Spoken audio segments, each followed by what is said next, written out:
ദൈവ തിരുനാമം മഹത്വപ്പെടട്ടെ. പരിശുദ്ധ അമ്മ വഴി ഈശോ തന്നരുളിയ അനുഗ്രഹങ്ങൾക്ക് 1000 നന്ദി. എനിക്ക് ഇവിടെ വന്ന് ഉടമ്പടി എടുത്തതിന് ശേഷം ചെറുതും വലുതുമായ ഒത്തിരി അനുഗ്രഹങ്ങൾ കിട്ടിയിട്ടുണ്ട്. എന്നാലും എൻ്റെ മകന് കിട്ടിയ ഒരു അനുഗ്രഹത്തെക്കുറിച്ച് സാക്ഷ്യപ്പെടുത്താനായിട്ടാണ് ഞാനിപ്പോൾ ഇവിടെ നിൽക്കുന്നത്. എൻ്റെ പേര് സിജി ബെന്നി. ഞങ്ങൾ പെരുമ്പാവൂർ ഐമുറി തിരുഹൃദയ ദേവാലയത്തിൽ ഇടവകാംഗങ്ങളാണ്. എൻ്റെ മകൻ 2.5 വർഷമായിട്ട് പുറത്തേക്ക് പോകാനായിട്ട് ശ്രമിക്കുന്നു. ഡിഗ്രി കഴിഞ്ഞ് 2.5 വർഷത്തോളം പുറത്തേക്ക് പോകാനായിട്ട് ഒത്തിരി ശ്രമിച്ചു. പക്ഷെ ഒന്നും തന്നെ നടന്നില്ല. അത് മാതാവിൻ്റെ അത് കഴിഞ്ഞ് ഞാൻ വന്നിവിടെ ഉടമ്പടി എടുത്തു. അതിനുശേഷം പിന്നെയും അതിന് കുറേ താമസം വന്നു. അത് കഴിഞ്ഞ് മകനെ കൊണ്ട് ഞാൻ ഉടമ്പടി എടുപ്പിച്ച് ഉടനെ തന്നെ മാതാവ് അതിനുള്ളൊരു അനുഗ്രഹം എൻ്റെ മകന് നൽകി. ഞാനത് മകന് കൊടുക്കുകയാണ്. മകൻ പറയും അതിൻ്റെ കാര്യം. എൻ്റെ പേര് ബെന്നി തോമസ്. ഞാൻ ഐമുറി തിരുഹൃദയ ദേവാലയത്തിൽ നിന്ന് വരുന്നത്. ഞാനിപ്പോൾ MBA കണ്ടിന്യൂ ചെയ്യാണ്. അതേപോലെ ഞാൻ 2022 BCom കംപ്ലീറ്റ് ചെയ്തു. അപ്പോൾ പുറത്തേക്ക് പോകാനുള്ള ഭയങ്കര ആഗ്രഹം ഉണ്ടായിരുന്നു. അങ്ങനെ അതുവഴി ഞാൻ ജർമ്മനിക്ക് ഫസ്റ്റ് ടൈം നോക്കി. ജർമ്മനിക്ക് ഈ പറഞ്ഞ പോലെ MBA ആണ് ചെയ്യാൻ ഉദ്ദേശിച്ചിരുന്നത്. അതിൻ്റെ ഭാഗമായിട്ട് ജർമ്മൻ ലാംഗ്വേജ് പഠിച്ചു. ഏകദേശം 3 മാസത്തോളം ജർമ്മൻ ലാംഗ്വേജ് പഠിച്ചു. അത് കഴിഞ്ഞ് ജർമ്മൻ എക്സാം എഴുതി. അപ്പോൾ എക്സാം എഴുതി കുറച്ച് ഡിലേ വന്നു എക്സാം എഴുതിയതിൻ്റെ കാരണം. അപ്പോൾ അതിൻ്റെ ഭാഗമായിട്ട് എക്സാം റിസൾട്ട് വന്ന് പാസ്സായി. അത് കഴിഞ്ഞ് ഞാൻ വിസയ്ക്ക് സബ്മിറ്റ് ചെയ്ത് കഴിഞ്ഞപ്പോൾ ഒരു 5 ദിവസം ഡിലേ വന്നു. അത് ആദ്യം കുഴപ്പമുണ്ടായില്ല. പിന്നെ പക്ഷേ ഒരു 20 ദിവസം കഴിഞ്ഞ് കഴിഞ്ഞപ്പോൾ അവിടെ നിന്ന് തന്നെ മെയിൽ വന്നു, അത് റിജക്ഷനായി. അങ്ങനെ വിഷമിച്ചിരിക്കുന്ന സമയത്ത് ഏജൻറ്റ് തന്നെ പറഞ്ഞു, നമുക്ക് ഇവരുടെ ക്യാമ്പസ് ഫ്രാൻസിലുണ്ട്, അവിടേക്ക് ട്രൈ ചെയ്യാം, കുഴപ്പമില്ല, സെയിം ക്യാമ്പസ് തന്നെയാണ്, വേറെ കാര്യങ്ങളൊന്നുമില്ല, പേപ്പർ വർക്കൊന്നും ചെയ്യേണ്ട എന്ന് പറഞ്ഞു. അങ്ങനെ ആയിക്കോട്ടെ എന്ന് പറഞ്ഞു ഫ്രാൻസിന് അപ്ലൈ ചെയ്തു. ഫ്രാൻസിന് അപ്ലൈ ചെയ്ത് ഓഫർ ലെറ്ററും കാര്യങ്ങളെല്ലാം വന്നു, വേറെ തടസ്സങ്ങളൊന്നും ഉണ്ടായില്ല. അപ്പോൾ അത് കഴിഞ്ഞ് ഒരു 2 ആഴ്ച കഴിഞ്ഞപ്പോൾ അവർ തന്നെ പറഞ്ഞു, ഫ്രാൻസിന് ഇപ്പം നമുക്ക് നിയമം മാറ്റി IELTS അല്ലെങ്കിൽ ഡുവലിംഗ് എക്സാം എഴുതണമെന്ന് പറഞ്ഞു. അതിൻ്റെ ഭാഗമായിട്ട് ഞാൻ IELTS എക്സാം എഴുതി. അതിന് 3 മാസത്തോളം അതും പഠിച്ചു. എക്സാം എഴുതി കഴിഞ്ഞ് കഴിഞ്ഞപ്പോൾ ഓവറോൾ 6 ആണ് വേണ്ടത്. പക്ഷേ നിർഭാഗ്യവശാൽ അതിന് 0.5 കുറഞ്ഞു പോയി. 2 സബ്ജക്റ്റിന് 6ഉം 1 സബ്ജക്റ്റിന് 5ഉം 1 സബ്ജക്റ്റിന് 5.5 ആയി. അപ്പോൾ അങ്ങനെ വന്നു കഴിഞ്ഞപ്പോൾ അതും അപ്ലൈ ചെയ്യാൻ പറ്റാത്ത അവസ്ഥയായി. പിന്നെ ഞാൻ അവർ തന്നെ പറഞ്ഞു ഡുവലിംഗ് എക്സാം എഴുതിയാൽ മതി, 90 ഓവറോൾ മതി, 160 90 ഓവറോൾ മതി, അത് എഴുതാൻ പറഞ്ഞു. അപ്പോൾ ഓക്കെ, ഞാൻ 1 മന്ത് അത് പഠിച്ചു. അത് കഴിഞ്ഞ് കഴിഞ്ഞിട്ട് ആ എക്സാം എഴുതി 4 പ്രാവശ്യം എഴുതി, കിട്ടിയില്ല. കാരണം അത് വിൻഡോ ഓപ്പൺ ആവണമെങ്കിൽ കുറേ കാര്യങ്ങളുണ്ട്. ഇപ്പം നമ്മുടെ ഫേസ് അനങ്ങാൻ പാടില്ല, അങ്ങനെ കുറേ ഇഷ്യൂ ഉണ്ട്. അപ്പോൾ 4 പ്രാവശ്യം അത് അറ്റൻഡ് ചെയ്ത് കിട്ടിയില്ല. പിന്നെയും 3 പ്രാവശ്യം അറ്റൻഡ് ചെയ്തു, അതും കിട്ടിയില്ല. ലാസ്റ്റ് 8ാമത്തെ പ്രാവശ്യം അറ്റൻഡ് ചെയ്ത് കിട്ടി. എനിക്ക് ഓവറോൾ 120 കിട്ടി. അതിനും ആ ഒരു ടൈം പീരീഡ് ഒരു ഏകദേശം 1 മന്ത് 1.5 മന്ത് എടുത്തു. അപ്പോഴും ഈ പറഞ്ഞ വിസയ്ക്ക് ഫ്രാൻസിൻ്റെ വിസയ്ക്ക് സബ്മിറ്റ് ചെയ്യേണ്ട ടൈം കഴിഞ്ഞ് പിന്നെ ഒരു 10 ദിവസം കഴിഞ്ഞു. ഞാൻ സബ്മിറ്റ് ചെയ്തു, അത് റിജക്ഷനായി. അത് കഴിഞ്ഞിട്ട് പിന്നെ ഞാൻ എംബസിയിൽ ഈ പറഞ്ഞ പോലെ പിന്നെ മെയിൽ അയച്ച് അവർ ഈ പറഞ്ഞ പോലെ പിന്നെ റീസബ്മിറ്റ് ചെയ്യാനുള്ള മെയിൽ വന്നു. അപ്പോൾ റീസബ്മിറ്റ് ചെയ്യാനുള്ള മെയിൽ വന്ന് റീസബ്മിറ്റ് ചെയ്യണതിൻ്റെ തലേ ദിവസം അവിടെ എന്തോ ചെക്കിങ്ങും കാര്യങ്ങളൊക്കെ വന്നു, ഇൻസ്പെക്ഷൻ കാര്യങ്ങൾ വന്നു. ഈ പറഞ്ഞ പോലെ പിറ്റേ ദിവസത്തെ അപ്പോയിൻമെൻറ്റ്സ് എല്ലാം ക്യാൻസലായി. പിന്നെ ഞാൻ അതിൻ്റെ ഭയങ്കര നിരാശയിൽ ഇരിക്കുകയായിരുന്നു. അങ്ങനത്തെ ഒരു ടൈമിൽ എനിക്ക് എൻ്റെ ഒരു ഫ്രണ്ട് വഴി തന്നെ ബാംഗ്ലൂർ ഈ പാത്വേ പ്രോഗ്രാം മീൻസ് ഫ്രാൻസിൻ്റെ തന്നെ പാത്വേ പ്രോഗ്രാം ഉണ്ട്. നമുക്ക് 6 മന്ത് ബാംഗ്ലൂരും അത് കഴിഞ്ഞ് 1 ഇയർ ഫ്രാൻസിലും കണ്ടിന്യൂ ചെയ്യാമെന്ന് പറഞ്ഞു. അപ്പോൾ ഞാൻ അതിൻ്റെ ഭാഗമായിട്ട് ഞാൻ ഫ്രാൻസിന് അപ്ലൈ ചെയ്തായിരുന്നു. അതിൻ്റെ ഫണ്ടെല്ലാം റീഫണ്ട് ചെയ്യിപ്പിച്ചു. ഞാൻ ബാംഗ്ലൂർക്ക് കയറി. ബാംഗ്ലൂർ ചെന്ന് ഈ പറഞ്ഞ പോലെ അവിടെ 2 മാസം കഴിഞ്ഞപ്പോഴേക്കും ക്ലാസ്സുകളൊക്കെ പോകുന്നുണ്ട്, പക്ഷെ നമുക്ക് അവിടെ പഠിക്കാനൊന്നുമില്ല. അപ്പം അങ്ങനെ വന്ന് അവരോട് ഞാൻ ചോദിച്ചു, ഇതിൻ്റെ പഠിക്കാനുണ്ടോ, അതോ ഇവിടെ നിന്ന് പഠിക്കണോ, അതോ അവിടെ ചെന്നാണ് പഠിക്കണമെന്ന് ചോദിച്ചു. അപ്പോൾ അവർ പറഞ്ഞു അവിടെ ചെന്നാണ് പഠിക്കണം, നിങ്ങൾ ജസ്റ്റ് 6 മന്ത് ഇതിൻ്റെ ബേസിക് കാര്യങ്ങൾ ഇവിടെ അറിയാനാന്ന് പറഞ്ഞു. അത് കഴിഞ്ഞ് 3 മാസം കഴിഞ്ഞപ്പോഴും ഒരു അപ്ഡേഷനും ഇല്ല. അപ്പോൾ ഞാൻ അവരോട് ചോദിച്ചു, ഇതിപ്പോൾ എങ്ങനെയാണ് കാര്യങ്ങൾ നടക്കൂലേന്ന് ചോദിച്ചു കഴിഞ്ഞപ്പോൾ അവർ പറഞ്ഞു ഇത് ഫസ്റ്റ് ടൈമാണ് ഞങ്ങൾ, അപ്പോൾ കാര്യങ്ങൾ കുറച്ച് ഡിലേ ഉണ്ട് എന്ന് പറഞ്ഞു. പിന്നെയും ഒരു 4 മാസം കഴിഞ്ഞപ്പോഴൊന്നും ആവാത്തതിനോട് ഞങ്ങളെല്ലാവരും കംപ്ലയിൻറ്റ് ചെയ്തു. കംപ്ലയിൻറ്റ് ചെയ്തതിൻ്റെ ഇതായിട്ട് അവർ തന്നെ പറഞ്ഞു ഇത് നടക്കൂല, ഫ്രാൻസിന് പോലെ നടക്കൂല, അപ്പോൾ നിങ്ങളുടെ ഫണ്ടൊക്കെ റീഫണ്ട് ചെയ്യാമെന്ന് പറഞ്ഞു. അപ്പോൾ അവരങ്ങനെ പറഞ്ഞു കഴിഞ്ഞപ്പോൾ ഫണ്ടൊക്കെ റീഫണ്ട് ചെയ്തു. പിന്നെ അങ്ങനെ മൊത്തം നിരാശയിലിരിക്കുന്ന സമയത്ത് ഈ പറഞ്ഞ പോലെ എൻ്റെ ഒരു ഫ്രണ്ട് ഒരു ഏജൻറ്റ് നമ്പർ തന്നു. അവിടെ തന്നെയുള്ളതാണ്. അപ്പോൾ ആൾ ഇവിടെ കലൂർ ഏജൻസി നടത്തുകയാണ്. അപ്പോൾ ആളോട് ഞാൻ കാര്യങ്ങളെല്ലാം പറഞ്ഞു. 2 പ്രാവശ്യം റിജക്ഷൻ വന്നു. മൊത്തത്തിൽ ഇതാണ്, ഇനിയിപ്പോൾ എന്ത് ചെയ്യുമെന്ന് ചോദിച്ചു കഴിഞ്ഞപ്പോൾ ആൾ തന്നെ പറഞ്ഞു ഒരു യൂറോപ്യൻ കൺട്രി ഉണ്ട്, സ്ലോവേനിയ എന്ന് പറയും. അപ്പോൾ അവിടേക്ക് അപ്ലൈ ചെയ്ത് കഴിഞ്ഞ് ഈ പറഞ്ഞ പോലെ വേറെ കുഴപ്പങ്ങളൊന്നുമില്ല, നീ ജർമ്മനിക്കും ഫ്രാൻസിനും അപ്ലൈ ചെയ്ത് അത്രയും ഫണ്ട് വന്നില്ല, മൊത്തത്തിൽ കുറവാണ്, പിന്നെ ലിവിങ് കോസ്റ്റും കുറവാണ്, എല്ലാത്തും കൊണ്ട് നിനക്ക് പറ്റാവുന്ന ഒരു ഓപ്ഷനാണ്, നീ ട്രൈ ചെയ്ത് നോക്കാൻ പറഞ്ഞു. അപ്പോൾ അങ്ങനെ ഞാൻ 2023 ലാസ്റ്റ് ഡിസംബറിൽ ഞാൻ ഇതിൻ്റെ കാര്യങ്ങൾ സ്റ്റാർട്ട് ചെയ്തു. 2024 ഫെബ്രുവരി മാർച്ച് കഴിഞ്ഞപ്പോൾ ഡോക്യുമെൻറ്റ്സ് എല്ലാം സബ്മിറ്റ് ചെയ്തു. വേറെ കുഴപ്പങ്ങളൊന്നും ഇല്ലാണ്ട് തന്നെ പോയി മാതാവിൻ്റെ അനുഗ്രഹത്തിൽ. അത് കഴിഞ്ഞ് എനിക്ക് ഡേറ്റ് വന്നു, ഓഗസ്റ്റ് 5 വിസ സബ്മിഷൻ വന്നു, ഇൻ്റർവ്യൂ വന്നു. അപ്പം ഞാൻ ഇൻ്റർവ്യൂവിന് കയറി, അത് കുഴപ്പമില്ല, അത് പാസ്സായി. അത് കഴിഞ്ഞിട്ട് അവർ തന്നെ പറഞ്ഞു ഒരു 3 മാസം ടൈം എടുക്കും ഇതിൻ്റെ റിസൾട്ട് വരാനെന്ന് പറഞ്ഞു. ഓഗസ്റ്റ് 5 കഴിഞ്ഞു, സെപ്റ്റംബർ കഴിഞ്ഞു, ഒക്ടോബർ കഴിഞ്ഞു, ഒരു അപ്ഡേഷനും ഇല്ല. ഞാൻ അവരോട് ചോദിച്ചു കഴിഞ്ഞപ്പോൾ അവർ പറഞ്ഞു വരുമെന്നാണ് പറഞ്ഞത്. അവർ ഓൾറെഡി ആദ്യം പറഞ്ഞായിരുന്നു ഒരു 6 മാസത്തെ ഡിലേ ഉണ്ടെന്ന്. പക്ഷേ ഇത് 6 മാസം കഴിഞ്ഞു, അതിന് മുകളിലായി. ഒക്ടോബർ കഴിഞ്ഞ് കഴിഞ്ഞപ്പോൾ ഒരു ദിവസം എനിക്ക് പറഞ്ഞാൽ ഞാൻ ബാംഗ്ലൂരിൽ നിന്ന് വീട്ടിൽ വന്നു. മമ്മിയോട് ചോദിച്ചു ഇങ്ങനെയാണ് കാര്യങ്ങളെന്ന് പറഞ്ഞു. മമ്മി എന്നെ പറഞ്ഞു, മമ്മിയോട് തന്നെ പറഞ്ഞു കഴിഞ്ഞപ്പോൾ മമ്മി പറഞ്ഞു നല്ല കാര്യങ്ങൾ നടക്കാൻ സമയമെടുക്കും, കുഴപ്പമില്ല, നീ വെയിറ്റ് ചെയ്യുക എന്ന് പറഞ്ഞു. അങ്ങനെ തന്നെ പറഞ്ഞു കഴിഞ്ഞപ്പോൾ മമ്മി പറഞ്ഞു നീ ഒരു ഉടമ്പടി എടുക്കുക, മാതാവിൻ്റെ അടുത്ത് പോയി ഒന്ന് ഉടമ്പടി എടുക്കുക. അപ്പം മമ്മി 23 ഉടമ്പടി എടുത്ത് നിൽക്കുകയായിരുന്നു. അപ്പം ഞാൻ ഈ പറഞ്ഞ പോലെ ഉടമ്പടി എടുത്തു എല്ലാ കാര്യങ്ങളും എന്ന് വെച്ച് കഴിഞ്ഞാൽ രാവിലെയും വൈകിട്ടും പ്രാർത്ഥിക്കും. അതേപോലെ എല്ലാ ദിവസവും ഞാൻ മാതാവിൻ്റെ ഓരോ പ്രത്യക്ഷീകരണ, മാതാവ് ഓരോ രാജ്യത്ത് പ്രത്യക്ഷപ്പെട്ടതിൻ്റെ ഓരോ വീഡിയോ കാണും, അതേപോലെ ഓരോ വിശുദ്ധന്മാരുടെയും വീഡിയോ കാണും. അങ്ങനെ അതിൻ്റെ ഭാഗമായിട്ട് ഒരുപാട് കാര്യങ്ങൾ ചെയ്തു. എന്ന് വെച്ച് കഴിഞ്ഞാൽ പത്രം എല്ലാവർക്കും കൊടുത്തു, എല്ലാ മാസം വന്ന് പത്രം കൊടുത്തു, അതേപോലെ തന്നെ രോഗികളെ പോയി കണ്ടു, ഭക്ഷണം കൊടുത്തു, കുറേ കാര്യങ്ങൾ ചെയ്തു. അപ്പോൾ എനിക്ക് പറ്റാവുന്ന സമയത്ത് പറഞ്ഞാൽ ഞാൻ ബാംഗ്ലൂരിൽ നിന്ന് വന്ന് നാട്ടിൽ വന്ന് കുമ്പസാരിക്കും, കുർബാന സ്വീകരിക്കും, പിന്നെ പറഞ്ഞാൽ ബാംഗ്ലൂർക്ക് പോകും. അവിടെ ഞാൻ ചെറിയൊരു പാർട്ട് ടൈം വർക്ക് ചെയ്യുന്നുണ്ടായിരുന്നു.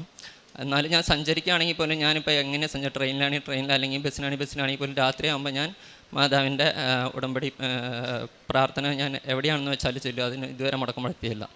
അങ്ങനെ അതിൻ്റെ ഭാഗമായിട്ട് ഞാൻ ഈ പറഞ്ഞ പോലെ ഡിസംബർ ഏകദേശം നവംബറൊക്കെ കഴിഞ്ഞ് കഴിഞ്ഞപ്പോൾ കുറേ പിള്ളേർക്ക് അപ്ഡേഷൻ കാര്യങ്ങൾ വന്നു, ഇങ്ങനെ കൺഫർമേഷൻ മെയിൽ വന്നിട്ടുണ്ട്, വരുന്നുണ്ടെന്ന് പറഞ്ഞു. അപ്പം ഞാനും പ്രതീക്ഷിച്ചു. പിന്നെ ഡിസംബർ 20-ാം തീയതി ആയി കഴിഞ്ഞ് കഴിഞ്ഞപ്പോൾ എനിക്കൊരു ജസ്റ്റ് ഏജൻസിയിൽ നിന്ന് വിളിച്ചു, ഇങ്ങനെ ഒരു അപ്ഡേഷൻ വന്നിട്ടുണ്ട്, പോസിറ്റീവാണ്, നീ വെയിറ്റ് ചെയ്യുമെന്ന് പറഞ്ഞു. അത് കഴിഞ്ഞൊരു ഒരാഴ്ച കഴിഞ്ഞ് കഴിഞ്ഞപ്പോൾ മാതാവിൻ്റെ അനുഗ്രഹത്താൽ എനിക്ക് അതിൻ്റെ മെയിൽ വന്നു. ജനുവരി 18-ാം തീയതി കളക്ഷൻ ഡേറ്റ് വന്നു.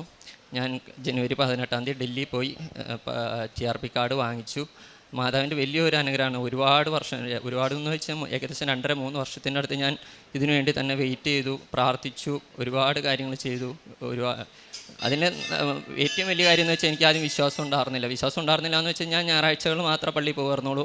ഇപ്പോൾ എന്ന് വെച്ചാൽ എനിക്ക് സമയം കിട്ടുമ്പോഴൊക്കെ ഞാൻ പ്രാർത്ഥിക്കും, അച്ഛൻ്റെ പരിപാടി കാണും, അച്ഛൻ്റെ ഡെയിലി ബ്രെഡ് കാണും, അതേപോലെ തന്നെ ചൊവ്വാഴ്ചയുള്ള ഉടമ്പടി ധ്യാനം കാണും. എല്ലാ കാര്യങ്ങളും ഇപ്പോൾ എനിക്ക് എൻ്റെ ജീവിതം തന്നെ ഭയങ്കര ദൈവാനുഗ്രഹത്താൽ ഭയങ്കര വ്യത്യാസം വന്നു. ഈ അനുഗ്രഹം എനിക്ക് പറയണമെന്ന് ഒരുപാട് ആഗ്രഹം ഉണ്ടായിരുന്നു. ഞാൻ മമ്മിയോട് പറഞ്ഞു, മമ്മി പറഞ്ഞു നീ പോരെ, നീ പറഞ്ഞോ. മമ്മിക്ക് അതേപോലെ ഒരുപാട് അനുഗ്രഹങ്ങൾ അതുവഴി കിട്ടിയിട്ടുണ്ട്. ഞാൻ ഫെബ്രുവരി 1-ാം തീയതിക്ക് ടിക്കറ്റ് എടുത്തേക്കാണ്, ഫെബ്രുവരി 1-ാം തീയതി പോകും. മകൻ്റെ ഇതിന് വേണ്ടിയിട്ടാണ് ഞാൻ ഇവിടെ വെറുതെ ജസ്റ്റ് മാതാവിനെ കുറിച്ച് കേട്ടപ്പോൾ വന്ന് പ്രാർത്ഥിച്ചു പോവാം, ഉടമ്പടിയൊന്നും എന്നെ കൊണ്ട് പറ്റില്ല, എനിക്കൊരു ചെറിയ ജോലിയുണ്ട്, അപ്പോൾ അതൊന്നും എന്നെക്കൊണ്ട് ചെയ്യാൻ പറ്റില്ല എന്നുള്ളൊരിതിലാണ് ഞാൻ ഫസ്റ്റ് ജസ്റ്റ് ഇവിടെ വന്ന് മാതാവിൻ്റെ അടുത്ത് പ്രാർത്ഥിച്ചു കഴിഞ്ഞ് തിരിച്ച് പോവാറായപ്പോഴത്തേനും എനിക്ക് മനസ്സിന് ഭയങ്കര ഒരു ബുദ്ധിമുട്ട്. എല്ലാവരും ഉടമ്പടി എടുക്കുന്നുണ്ടല്ലോ, എല്ലാവർക്കും പറ്റുമായിരിക്കും, എന്നാൽ ഞാനും വന്നൊന്നും എടുക്കാം, ഇന്നെന്തായാലും എനിക്ക് പറ്റില്ല മാതാവേ, ഞാൻ വന്ന് എടുത്തോളാം എന്ന് പറഞ്ഞ് അങ്ങനെ എൻ്റെ മനസ്സിന് അങ്ങനെ ഇത് പറഞ്ഞിട്ടാണ് ഞാൻ പോയത്. ഞാൻ പിന്നെ ഒട്ടും വൈകിയില്ല, ഉടനെ തന്നെ 2023 ഞാൻ ഏപ്രിൽ മാസത്തിൽ വന്ന് ഞാൻ ഉടമ്പടി എടുത്തു. ആ സമയത്ത് ഇവൻ ഫ്രാൻസിന് പോകാനായിട്ട് ശ്രമിക്കുന്നുണ്ടായിരുന്നു. അന്ന് ക്ലാസ്സൊക്കെ കേട്ട് ഞാൻ ഉടമ്പടിയിൽ ഇങ്ങനെ ഓരോരോ കാര്യങ്ങൾ വെച്ച കൂട്ടത്തിൽ ഇവൻ്റെയും കൂടെ വെച്ചായിരുന്നു. അതായിരുന്നു മനസ്സിൽ, മോൻ പോകണം എന്നുള്ള ഒരിത് തന്നെയായിരുന്നു മനസ്സിൽ. അത് കഴിഞ്ഞ് പിന്നെ ഞാൻ വന്ന് എല്ലാ മാസവും, ഒരു മാസം പോലും ഞാൻ ഇതുവരെ മുടങ്ങിയിട്ടില്ല. എല്ലാ മാസവും ഞാനിവിടെ അമ്മയുടെ അടുത്ത് വരും, പത്രം വാങ്ങിക്കൊണ്ടുപോകും, എല്ലായിടത്തും വിതരണം ചെയ്യും, അങ്ങനെയൊക്കെ ചെയ്തുകൊണ്ടിരുന്നു. എന്നിട്ടും ഇങ്ങനെ താമസം വന്നുകൊണ്ടിരുന്നപ്പോൾ തന്നെ എൻ്റെ മനസ്സിങ്ങനെ പിന്നെ എനിക്ക് ഇങ്ങനെ അച്ഛൻ്റെ ഇതൊക്കെ കണ്ട് ഞാനിങ്ങനെ കണ്ടു കഴിയുമ്പോൾ എൻ്റെ മനസ്സ് തന്നെ പറയുകയാണ്, മാതാവ് എന്തെങ്കിലും കാര്യത്തിന് താമസം വന്നിട്ടുണ്ടെങ്കിൽ അത് നല്ലതിനായിരിക്കും, ഉറപ്പായിട്ടും അതൊരു നല്ല കാര്യത്തിനായിരിക്കും.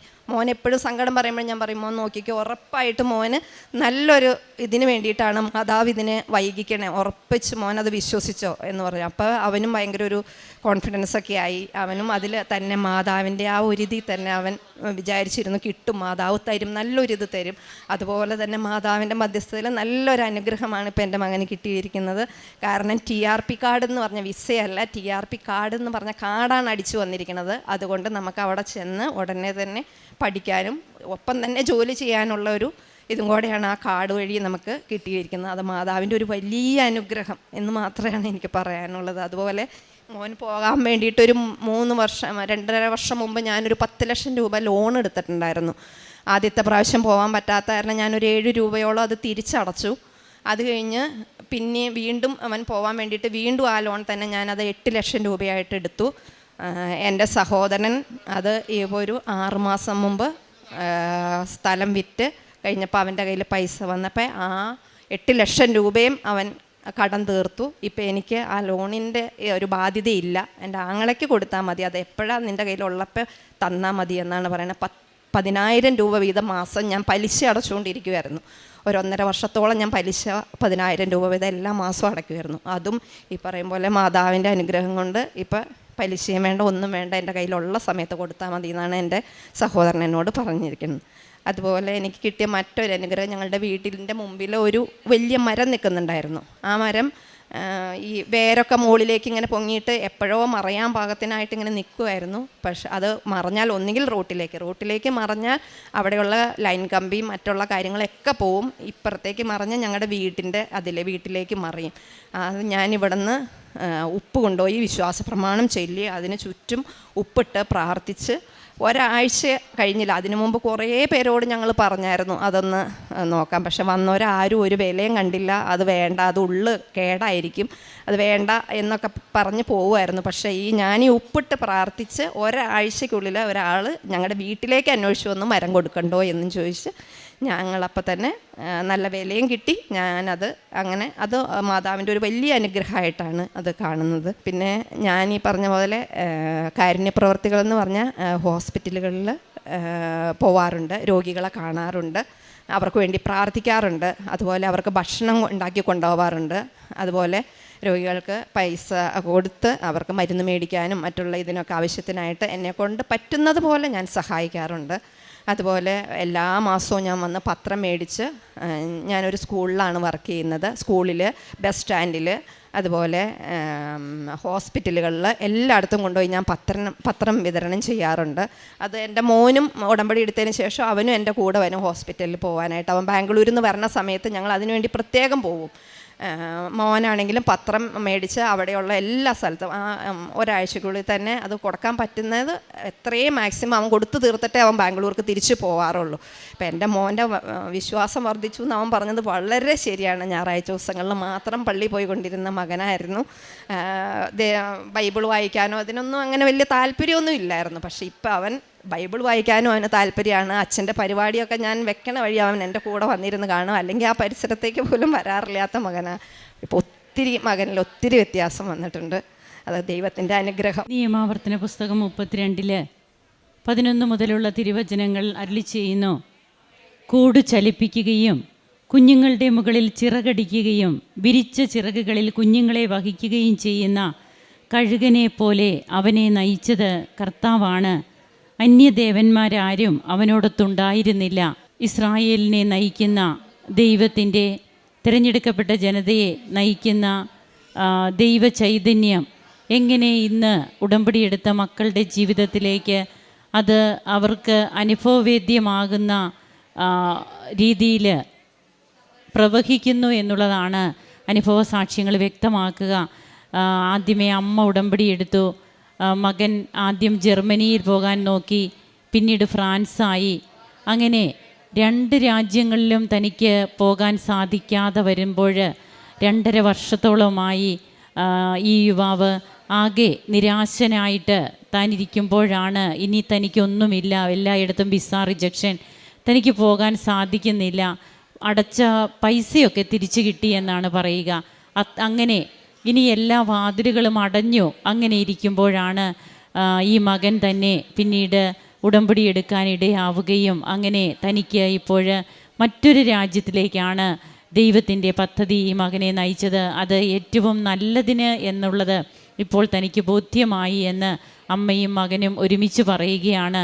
അങ്ങനെ തൻ്റെ ജീവിതത്തിൽ താൻ ഇന്ന് എത്രമാത്രം ദൈവത്തെ കൂടുതൽ സ്നേഹിക്കാനിടയായി, ഈ ഒരു അവസ്ഥകൾ തന്നെ എത്രമാത്രമാണ് ഈശോയുടെ സ്നേഹത്തെക്കുറിച്ച് മറ്റുള്ളവരോട് പറയുവാനും അത് സ്വന്തം അനുഭവം കൊണ്ട് തന്നെ മനസ്സിലാക്കാനുമൊക്കെ തനിക്ക് കഴിഞ്ഞത്.